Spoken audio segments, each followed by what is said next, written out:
Hey guys, so today I'm wanting to give you some electrical underground tips, pointers, tricks, whatever you want to call them. So this is going to be mostly for electricians or anybody that's running conduit underground at their house or something like that. But this is mainly geared for electricians and apprentices and helpers.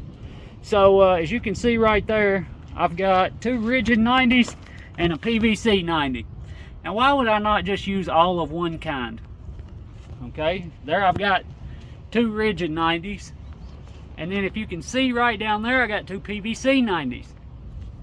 So the reason that I'm doing this is partly for cost savings. If you have long underground runs of conduit, you need to be putting rigid 90s on those long pulls. What'll happen is when you suck a string in here, also known as jet line, when you pull a jet line in here on a rigid 90, you got no problems. On a PVC 90, if it's 300 or 400 foot pull, after 300 or 400 feet with pressure on that jet line, it'll burn through this PVC 90. And then it'll snag. Then when the head of the wire comes through, it'll also snag, and it could end up really bad. You may end up having to abandon this conduit underground and then run it overhead. And if you've ever been part of a screw up that big, you know that it don't turn out good for nobody. So you don't want to do that.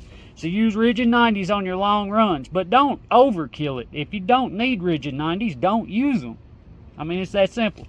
Now, another thing that you may not have noticed is all of my conduit is laying on the ground. It is not dangling, it's not hanging.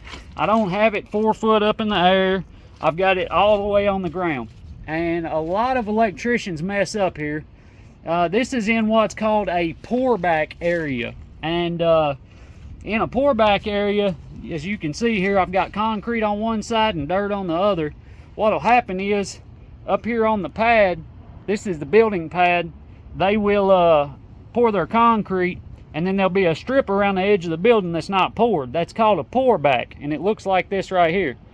And that gives you the availability to run conduits down in there, and then they'll fill this in later. So you've got plenty of time to work, and it's a good spot to throw conduit in easy, because I can walk end to end in this thing with no problems. So put them all the way on the ground, because what's going to happen is they'll come in here with a loader, and they'll start dumping gravel down in here. And when they do, if your pipes are like up here and they're just hanging, then when that gravel hits them, it's going to start pulling these pipes out of these 90s, and it's just going to start ripping them out. So you don't want to have that happen. So take your conduit all the way to the bottom. And I hope that helps somebody out. Again, we haven't been making a lot of content lately. I've had some illness in the family, some things going on, but we are back, and I'm going to keep cranking out content for you guys. So if y'all got any questions or you're needing help with something, feel free to ask, and I will make you a video. And I appreciate you watching, and y'all have a great day.